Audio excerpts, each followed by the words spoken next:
लिए आप कोई दमशम करके दोगे, बाकी ऐसा इस्लाम का इसके साथ कोई वो कहीं ना कहीं दीन की तरफ से भटका के लोगों को आप अपनी तरफ रागिब कर रहे हो।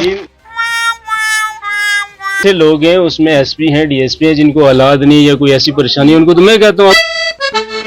मैं हूं आपका मेज़बान सरफराज अहमद। हजरत, आज हम आपको एक जगह लेके जा रहे हैं, पीरों के दर पे, जहां पे मुरीदों की तादाद आप देखेंगे तो किसी जगह पे इतनी तादाद नहीं होती जितनी मुरीदों की तादाद पीरों के पास होती है। खासकर आज के दौर में इस वक्त ये पीर मुरीदी जो चल रही है, पीर मुरीदी जो चल रही है, इसमें ना तो कोई इन्वेस्टमेंट है, ना आपको खर्चा करना है। जहां तक मुरीद सेटिस्फाइड, देखो आप कितने तसल्ली बख्श सेटिस्फाइड हैं कि हमें इतने वो तसल्ली उनको है कि हमें बस फैज यहां से ही मिलेगा और कहीं से नहीं मिलेगा। इसका नुकसान ये है कि लोग दीन को भूलते जा रहे हैं। उनका दीन से विश्वास, दीन पे जो उनका यकीन था, तकवा था, परहेजगारी थी, उससे दूर होते जा रहे हैं और तवीज, धागों, गंडों और इन चीजों पे यकीन करके अपने ईमान की कमजोरी की निशानी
गलत उकसाना है या कोई गलत तावीज़ देने हैं, ये हो जाएगा उससे, वो चीज़ें हैं। बस तीन चीज़ों पे तो है, वो नजर है किसी को, उसके लिए आप दे सकते हो, या किसी को बाहर की कोई प्रॉब्लम है उसके लिए दे सकते हो, या जादू है उसके लिए आप कोई दमशम करके दोगे। बाकी ऐसा इस्लाम का इसके साथ कोई वो नहीं है। अगर इस्लाम में किसी को उकसाओगे या कुछ ऐसा करोगे, आप बोलोगे हंडू लाओ, बकरे लाओ, ये चीज़ें लाओ, वैसा कुछ नहीं है यहाँ पे। अच्छा सर, ये पीर मुरीदी आपको खानदानी है या खुद आपने?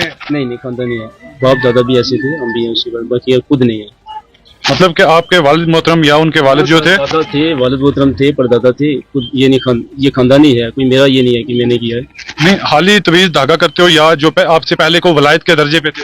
पहले दादा थे जी, हाँ, उनके बाद आप आए। बेसिकली मैं ऐसे ही किसी को हॉस्पिटल भेजना हो या देख के आप कोई डॉक्टर टेस्ट देखे वैसे भेजता हूँ। ये कोई जरूरी नहीं है कि मुझे वलायत मिली, ऐसा नहीं है। अच्छा सर, आपको लगता नहीं कहीं ना कहीं दीन की तरफ से भटका के लोगों को आप अपनी तरफ रागिब कर रहे हो? देखो, अगर कोई बंदा दीन से भटका के अपनी तरफ ले जाएगा ना, वो बोलेगा नमाज छोड़ दो, आप ये चीजें करो, आप डॉक्टर के पास ना जाओ, ऐसा तो कुछ है नहीं है। मैं तो, मुझे लगता है कोई एक से या 2-4 हज़ार तो मैंने ऑपरेशन करवाए होंगे लोगों के। ऐसा नहीं है कि मैं दीन की तरफ से लोगों को यहाँ ले आऊंगा कि आपने दीन छोड़ो, ये नमाज नहीं पढ़ो, ये ऐसा नहीं करो, वो सामने हम मस्जिद बना रहे हैं, ऐसा कुछ नहीं है। सर, जहां तक दीन में ताल्लुक है, ना तवीज, धागा, बत्ती जो है, ये कहीं पे, जैसे आप अभी ये दे रहे हो धागे वगैरह, ये कहीं पे भी जायज नहीं है। अगर जायज नहीं है, किसी को फर्क पड़ता है तो उससे नुकसान क्या है? कैसे फर्क पड़ता है इससे? अब लोगों को पूछो जिसको फर्क पड़ता है, यहाँ लोगों से आप लो ना। अगर लोगों को कुछ होता तो लोग तभी आते ना। ऐसा हम किसी को बुला के तो नहीं लाते कि आप आ जाओ, बैठो, परफेक्ट नहीं, यहाँ आके बैठो या कुछ करो। सर ऐसे बात है, जैसे एक मिनट सर, ऐसी बात है जहां तक अगर किसी को फायदा, नबी पाक सल्लल्लाहु अलैहि वसल्लम ने फरमाया था कि नवाफिल से भी आप फायदा हासिल कर सकते हो। नवाफिल, अगर आपको कुछ भी चाहिए आप नवाफिल पढ़ सकते हो, आपके पास सारी दीन की ताकत अल्लाह ने हदीस में, कुरान में सब बताया। लेकिन इन चीजों से आपको लगता नहीं कि लोग भटक रहे हैं? देखो यहाँ ना जैरतों का अलग टॉपिक है यार, वो उनका अलग है, ये अलग है, वो छोड़ो। देखो, भटकाना वो चीज आप बोल रहे हो कि अब हम किसी को बोले आप नमाज नहीं पढ़ो या आप ये करो। बहुत सारे ऐसे लोग हैं, पीछे कौन है, बहुत सारे ऐसे लोग हैं यार जिनको यहाँ से नाम देख के, जिनको कैंसर है, बड़े सादे लोग होते हैं, पीरों के पास जाते हैं, बोलते नहीं जी आप ये दे दो, न्याज़े दे दो, यहाँ रुको, आपने डॉक्टर के पास नहीं जाना। उनको मैं यहाँ से देख के ना बोलता हूँ आप डॉक्टर के पास जाओ।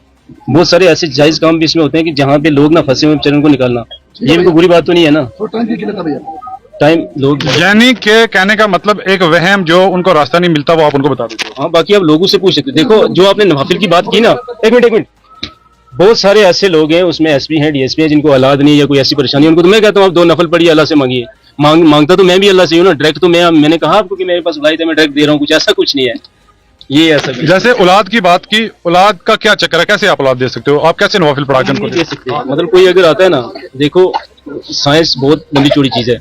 हमारे यहाँ की बहुत सारे गरीब लोग हैं, जैसे आप पीछे पीछे फोरफ्लांग एरिया देखोगे, उन किसी को मर्द को प्रॉब्लम है, किसी को औरत को प्रॉब्लम है डॉक्टरी प्रॉब्लम है, लेकिन कभी कभी ना वो उन पीरों के चक्कर में जाते हैं। वो बोलते हैं हंडू बकरा लाओ जनाब, ये करो, 10-10, 15-15, 20-20 साल हो गए। अगर हम टेस्ट देख के ना, टेस्ट पढ़ के उनको बोलेंगे आपने फलां डॉक्टर के पास जाना है, तो वो कौन सी बुरी बात है। जब मैं नवाफिल का ये है तो मैं कहता हूँ कि आप नवाफिल पढ़ो, अल्लाह से मांगो कि अल्लाह ताला आपको रास्ता बताए कि आपको कहाँ से फायदा होना है। किसी डॉक्टर के पास जाना है, वो तो उनको खुद ही ना। सर मतलब कि आपने फार्मेसी वगैरह या कुछ किया है? फार्मेसी नहीं की है मैंने। फार्मेसी अगर करके मैं किसी को दवाई लिखूं ना, मुझे फार्मेसी की जरूरत है। ऐसे मैं इंजीनियर हूँ, टेस्ट मैं साइंस के लिहाज से पढ़ लेता हूँ।